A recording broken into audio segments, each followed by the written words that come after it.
Previously on Pure Programming. This time I will talk about operators.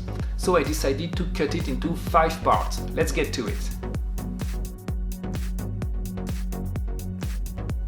Next, we have special cases. All those operators we have talked about are about numbers, but you can apply some of them on strings.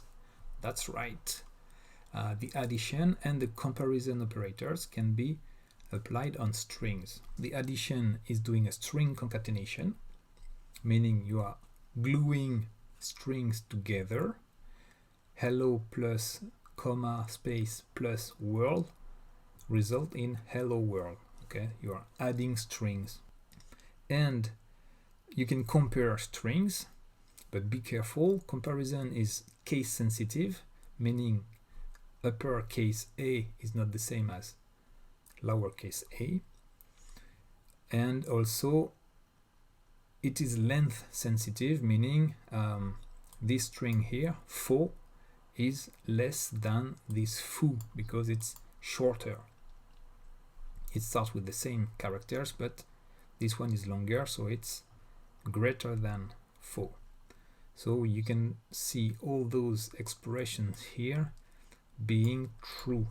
Okay, you can check for inequality, you can check for greater than or equal to, you can check for, okay, this comparison works, but they work the same within conditional keywords if, while, until. Next, operators and type conversion. It's an important one. Be careful when you are writing expressions, because PureBasic converts the different values automatically and using a specific algorithm. Basically, it goes from left to right and tries to convert whatever fits for the operands that you are putting in your expression.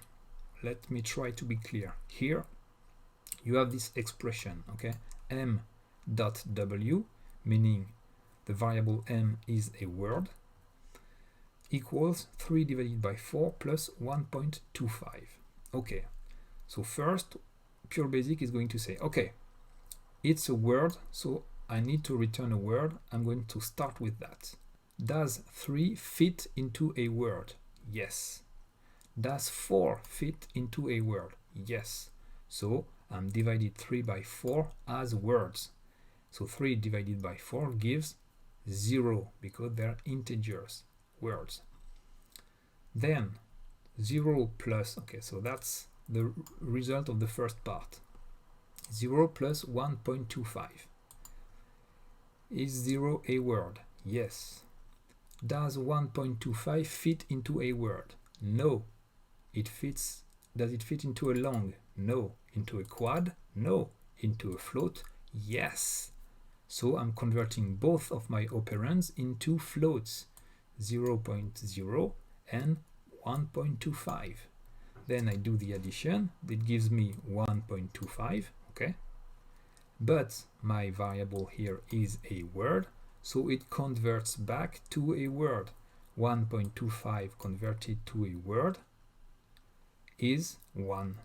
And this conversion here from 1.25 to 1 is using the banker's rounding, meaning from 1.0 to 1.499999999 whatever 9, it will return 1, but from 1.5 to 1.9999999 it will return 2.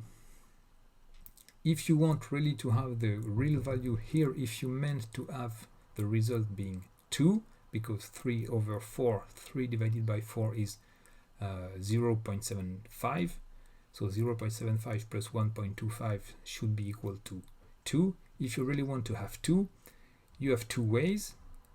Either you write 3.0, 4.0 to force the compiler to evaluate those numbers as floats. Okay, so 3 is going to be evaluated as a float, 4 as well, so the division will give 0.75, then added to another float, it's going to be 2.0, but then converted back to a word, it will give 2. Or you can do it this way, meaning starting with the float and then putting 3 divided by 4. Here it will say, okay, I'm starting, I know it's a word, but the first one is a float, so I'm basically going to evaluate everything as floats. So the 3 and the 4 are going to be evaluated as floats.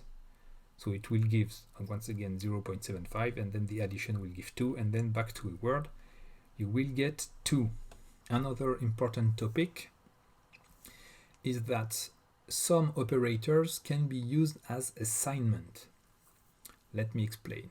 Well, you have the first special case, which is equal.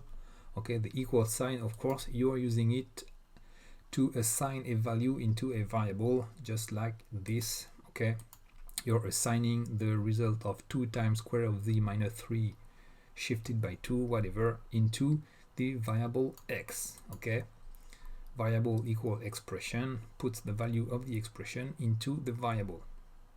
That's for the equal sign.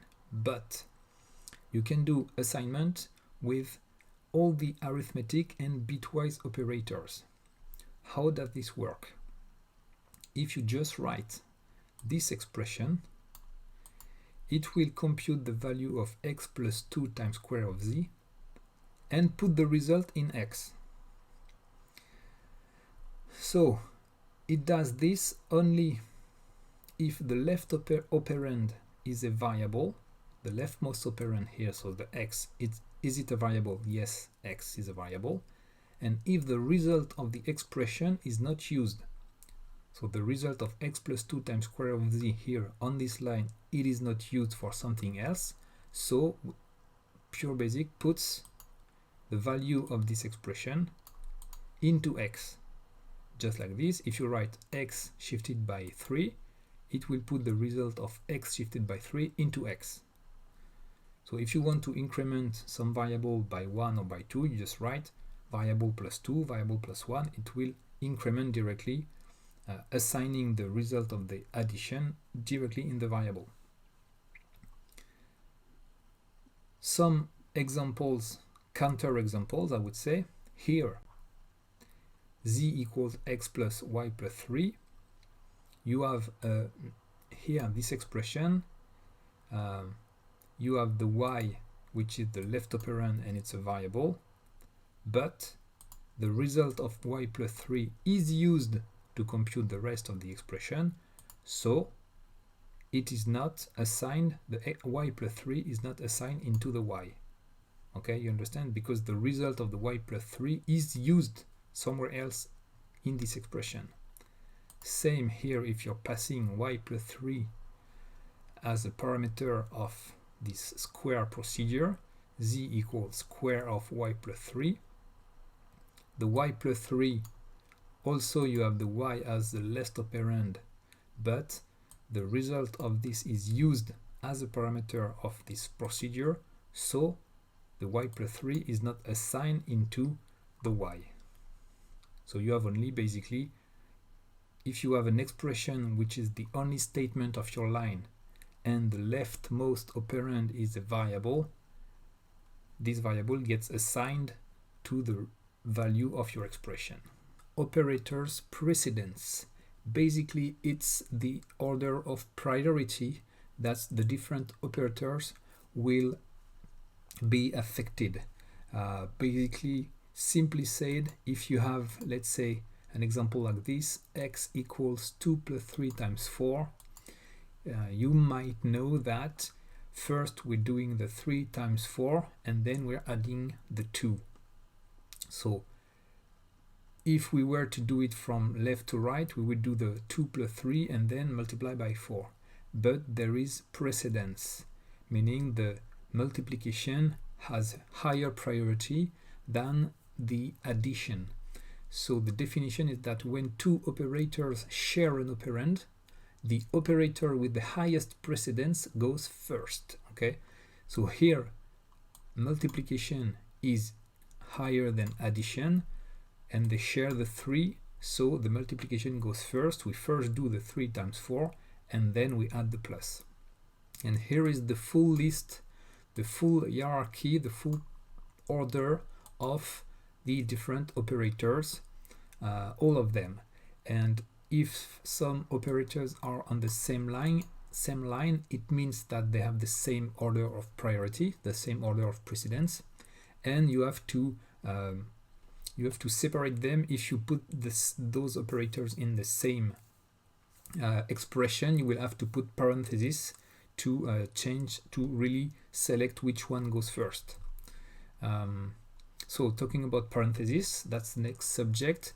You can use actually parentheses to force the order of evaluation. Okay, here I was talking about this same expression, x equals 2 plus 3 times 4. If you put 2 plus 3 between parentheses, it will force the 2 plus 3 to be evaluated first and then multiply by 4. So here the result will be 20, and over there the result is 14. So two things about parentheses. Each opening parenthesis must have its closing parenthesis, of course, and empty parentheses are not allowed except when you're calling a function without any parameters. That makes sense. And voila, that is the end of this series on the PureBasic operators.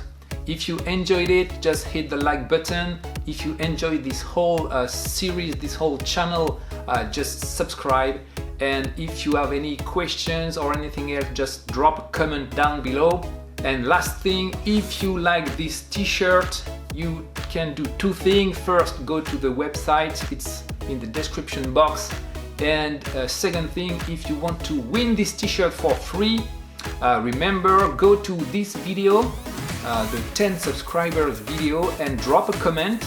Next week, I promise, I will pick someone at random in the comments and give away a t-shirt just like this one. Thank you all for watching. I will see you very soon.